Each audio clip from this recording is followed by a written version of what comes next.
El Ministerio Apostólico Altar de Jehová de Eclesia presenta lo mejor del trigo. Apóstol Lourdes Bravo de Villar.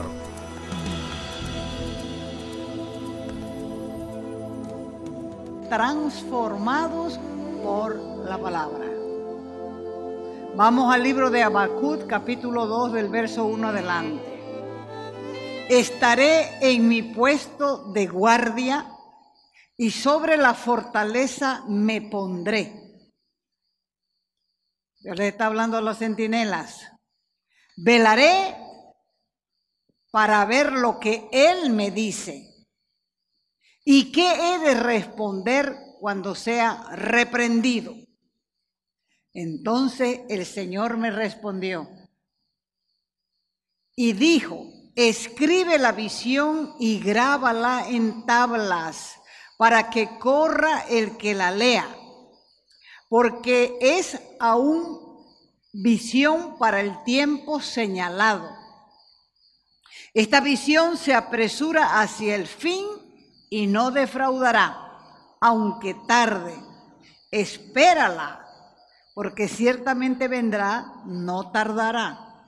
He aquí, el alma del orgulloso no es recta, mas el justo por la fe vivirá. La Reforma Protestante comenzó en Alemania el año 1517 y Lutero insistía que la única fuente de verdad divina era la Biblia y que el pueblo tenía que leerla en su propio idioma, porque antes la misa y la lectura que daban en la misa era en latín. Lutero ingresó al monasterio a los 21 años para vivir una vida de negación. Abandonó a su familia, abandonó su hogar, vivía mendigando, ayunando y orando. Y si alguien pudiera llegar al cielo por vivir así, esa persona podría ser Lutero. Pero con todo lo que el hombre hacía, no tenía una liberación de su pecado, ni tampoco de la culpa. Besaba los peldaños donde supuestamente había caminado Jesús, pero no encontraba la paz para su alma, mientras una voz interior retumbaba en su corazón y le decía: el justo por la fe vivirá. Así que la Reforma Protestante comenzó con la justificación por fe. Por eso Habacuc dice: el justo por la fe vivirás. Mas la autoridad absoluta de la Biblia y el sacerdocio de todos los creyentes, y desde entonces, desde la Reforma, eso ha sido el fundamento de la fe cristiana. Ahora, el Espíritu Santo está restaurando los dones. Son pasos difíciles de dar porque los odres viejos se resisten a lo que no entienden o mal entienden. Y por eso, hasta el día de hoy, todavía lo están resistiendo. Es la palabra de Dios que trae transformación. ¿Por qué? Porque la palabra renueva la mente. ¿Qué es renovar? Es hacer que una cosa adquiera un aspecto que la haga parecer nueva. Es restablecer, reanudar una cosa que se había interrumpido. Vayan al libro de Romanos capítulo 12, verso 2. El apóstol Pablo les escribió a los romanos y les dijo: no se conformen a este siglo. No vivan conforme con la vida del mundo. Quiere decir, no vivan igual que el mundo, sino transfórmense, cambien, modifiquen su mente por medio de la renovación de su entendimiento. Quiere decir, modifiquen, renoven, cambien de pensamiento para que comprueben cuál es la voluntad de Dios, porque la voluntad de Dios es agradable y perfecta. Pablo llama malo a este siglo y declara que Jesús se dio a sí mismo precisamente para libertarnos del presente siglo. Antes de ser salvo, ya anduvimos según la corriente de este siglo o según la corriente de este mundo, conforme lo gobierna el Dios de este mundo. Tiene que haber una separación entre el mundo y la fe. Tiene que distinguirse el que es verdaderamente cristiano. Por eso decía Pablo que ya anduvimos según la corriente de este mundo, conforme lo gobierna el Dios de este mundo. Ya estuvimos metidos en eso. Y Pablo nos llama a cambiar, a sufrir una metamorfosis, un cambio. ¿Por qué? Porque dice la Escritura, de modo que si alguno está en Cristo, nueva criatura es. Las cosas en las cuales anduvimos pasaron. Y otras cosas nuevas están viniendo a nuestra vida. ¿Va a cambiar nuestro cuerpo con la salvación? No, solo va a dejar de pecar. Porque nuestra alma, nuestra mente, nuestros pensamientos, nuestra imaginación, la sensibilidad, los gustos, las preferencias naturales que han estado bajo el poder de la carne, eso es lo que va a cambiar. Los deseos se purifican con la palabra, la Biblia, porque nuestra mente es como una computadora que ha sido programada por años en el pecado, la enfermedad, la pobreza, el fracaso, el negativismo. Y la única manera de cambiar nuestra mente es reprogramándola de nuevo con las promesas de la palabra y la transformación de todo nuestro ser, espíritu, alma y cuerpo, que viene como consecuencia de la renovación mental. Y es entonces cuando podemos descubrir cuál es la buena voluntad de Dios, agradable y perfecta. Santiago 1:21. Por lo cual dice desechando, que quiere decir rechazando, descartando toda inmundicia, toda suciedad, toda basura, toda mugre y abundancia de malicia, que es maldad, que es perversidad. Reciban, dice, con mansedumbre, humildad y obediencia la palabra implantada, establecida, constituida, la cual puede salvar sus almas. La palabra la recibimos por fe. Por eso dice la Biblia que el justo por la fe vivirá.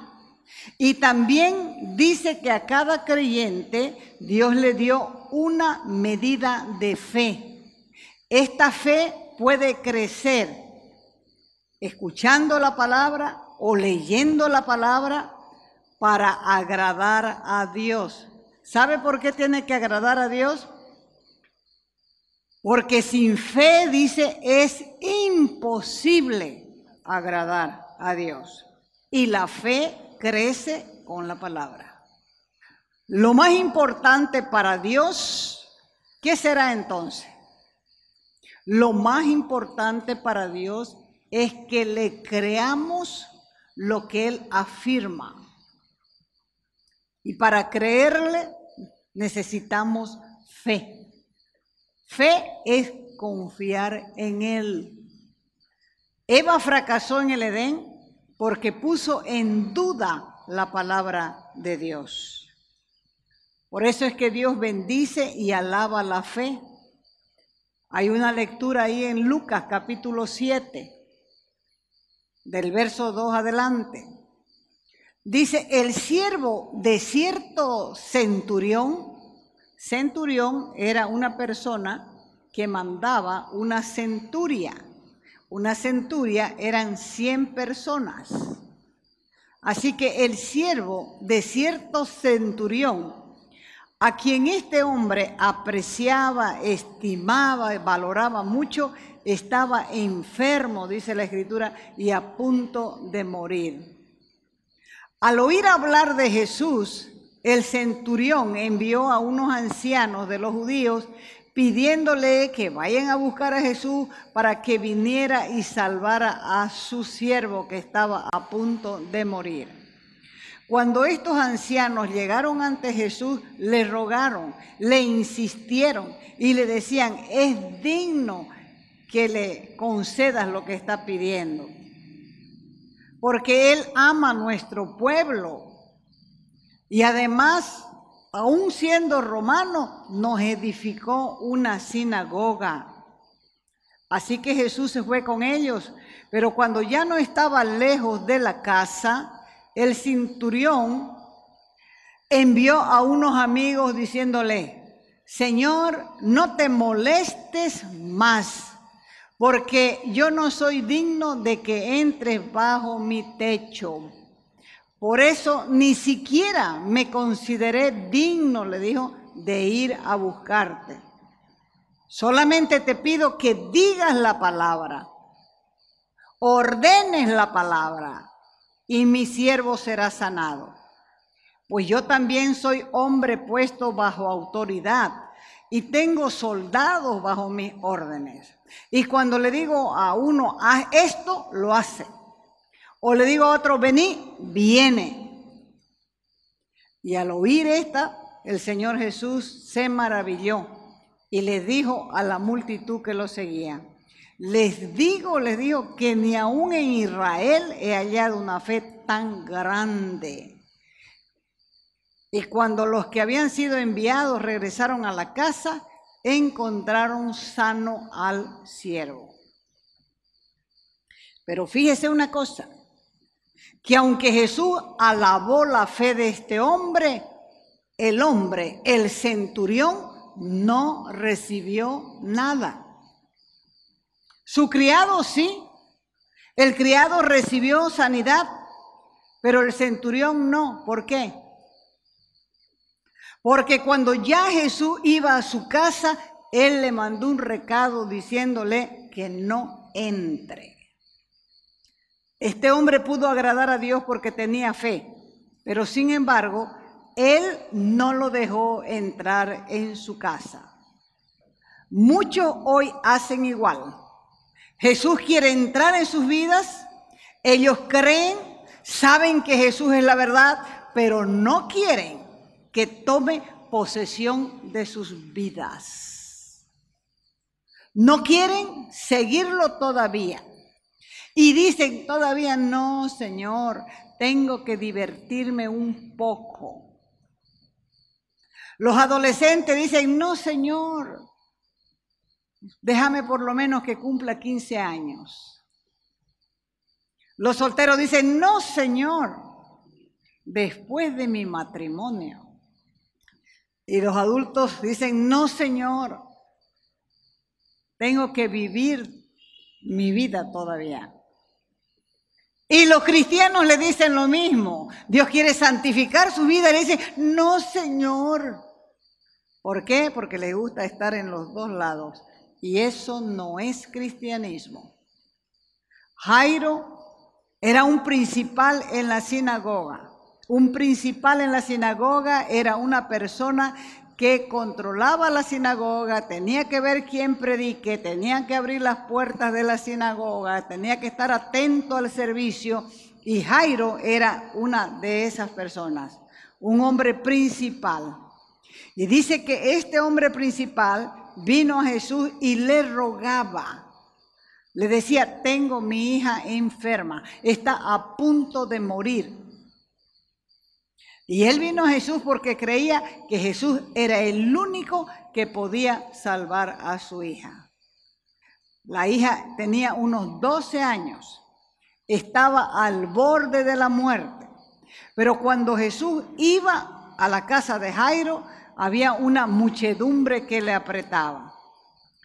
Y él estaba hablando todavía, porque en esa muchedumbre fue que salió esa mujer que sanó del flujo de sangre. Y entonces estaban ahí parados cuando vino alguien y le habló a Jairo y le dijo: tu hija ha muerto, no molestes al maestro. Pero Jesús lo escuchó y le respondió, le dijo a Jairo: no temas, cree solamente y ella sanará. Y la chica ya estaba muerta. Y cuando llegaron a la casa, no permitió que nadie entrara con él, sino Pedro, Juan y Jacobo, el padre y la madre de la niña. Porque cuando él llegó, todo el mundo estaba llorando y él dijo: no, está muerta. Y la gente se comenzó a burlar de él. ¿Por qué? Porque sabían que la niña estaba muerta. Pero cuando entraron a la pieza, al cuarto, él ordenó que la niña volviera en vida. Le dijo: Talita Cumi, levántate. Niña, levántate. Entonces volvió el espíritu a la niña y la niña se levantó y él ordenó que le dieran de comer. Sus padres, Jairo y su mujer, estaban asombrados. Y él les encargó: no se lo digan a nadie lo que ha sucedido. Así que cuando vinieron a desanimarlos, lo que Jesús les dijo: seguí creyendo. Seguí creyendo. Has venido a buscarme porque crees que yo soy capaz de salvar a tu hija. Seguí creyendo. No te importe lo que te digan. Te van a decir que no va a vivir, no te importe, vos seguís creyendo. Y si seguís creyendo, vas a ver tu milagro.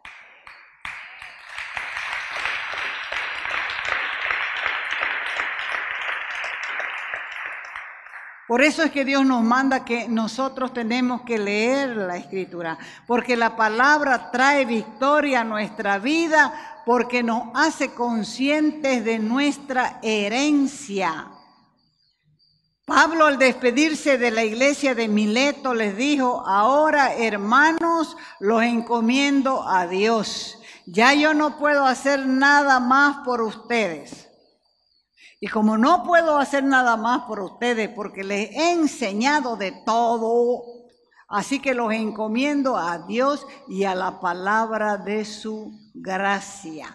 Porque la palabra de su gracia tiene poder, no solamente para edificarlo, sino también para sobreedificarlo y darle herencia juntamente con los santos.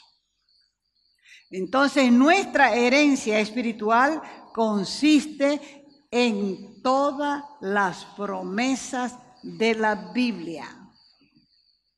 Si estudiamos la Escritura, el Espíritu Santo nos va a revelar las bendiciones, porque esas bendiciones que están registradas ahí nos pertenecen. Y esas bendiciones, cuando nosotros las creamos, nos ayudarán a tener una vida fructífera, con frutos. Segunda de Pedro 1:3. Pedro escribió y dijo: como todas las cosas que pertenecen a la vida y a la piedad nos han sido dadas por su divino poder, ¿mediante qué? Mediante el conocimiento de aquel que nos llamó por su gloria y excelencia. O sea que Él, el dueño de la palabra, el que es la palabra, confirma y garantiza su palabra. Y una vez que conocemos y confiamos en sus promesas, automáticamente podemos decir, esto es para mí, esto es mío, porque estamos creyendo lo que Él afirma de nosotros. La palabra también nos sana. El Salmo 107:20 dice, envió su palabra y los sanó. Y no solamente los sanó, sino que los libró de la ruina.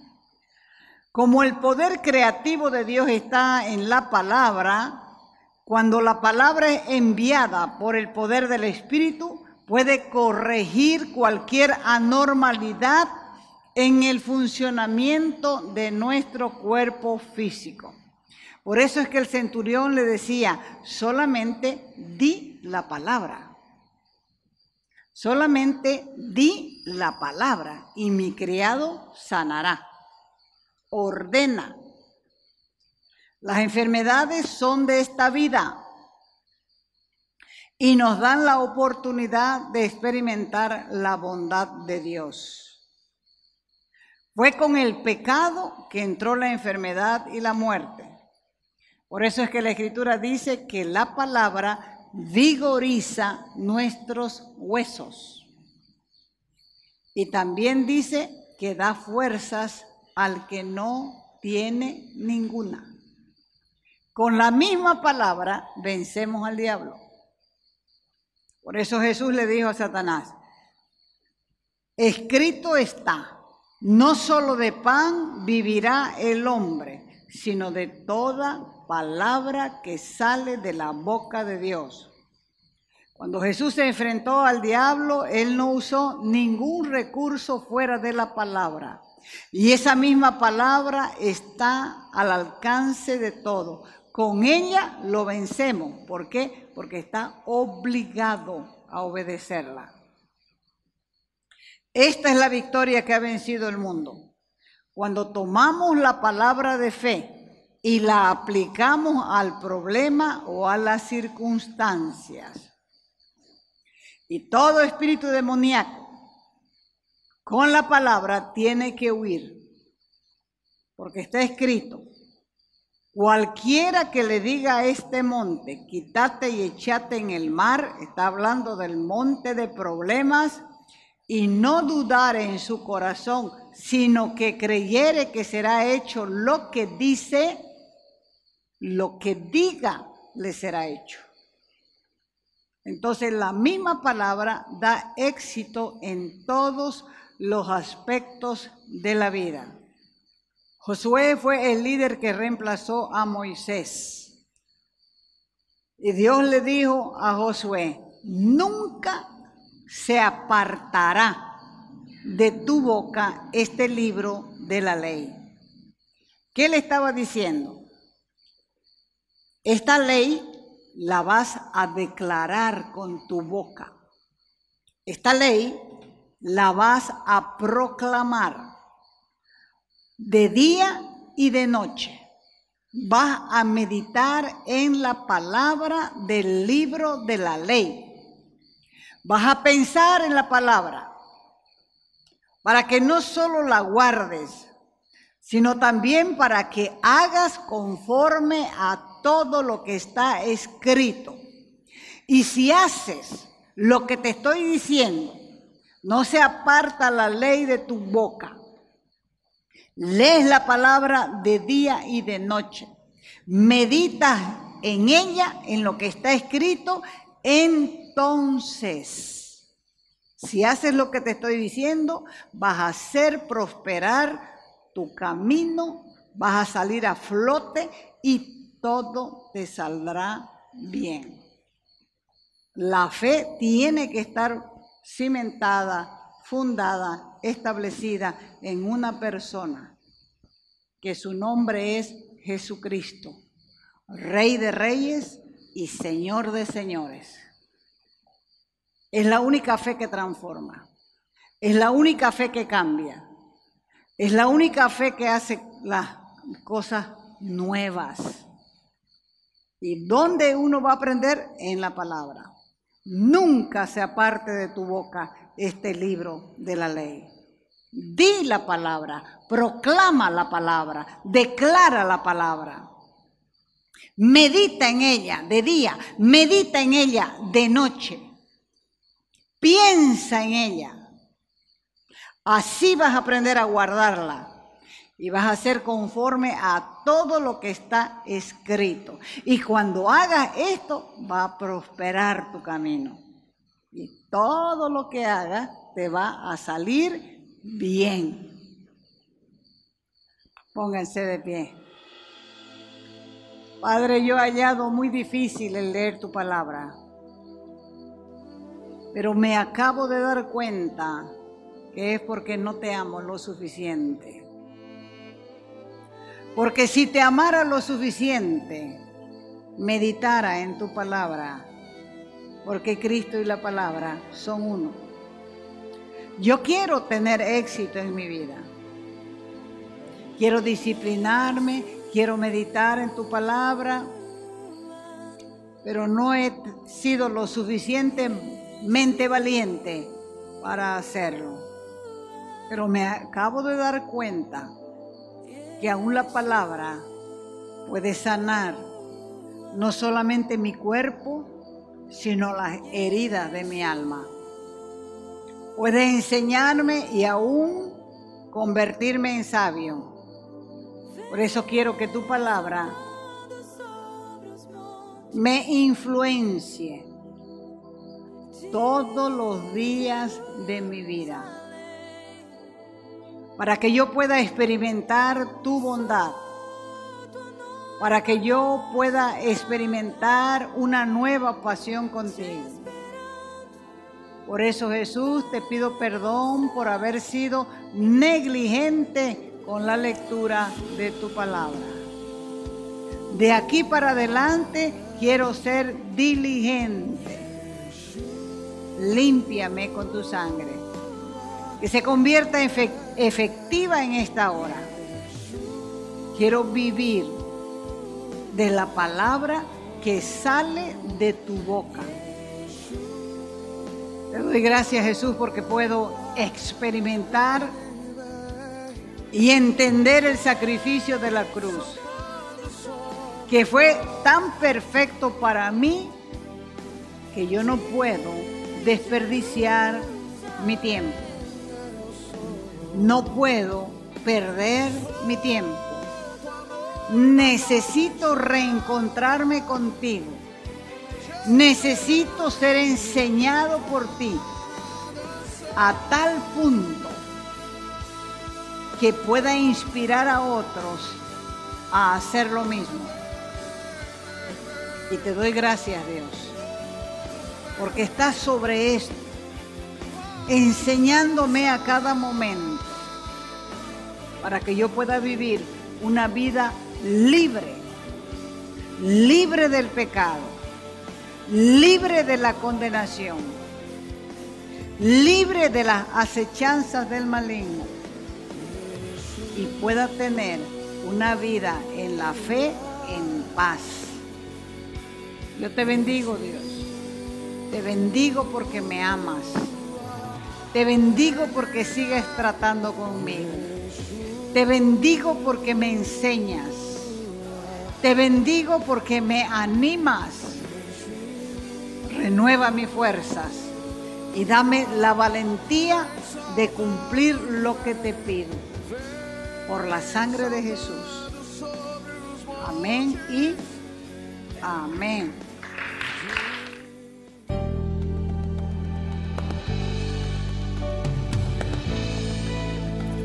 Te invitamos a nuestras conferencias los días viernes, sábados y domingos a las 20 horas y el domingo a las 10 de la mañana.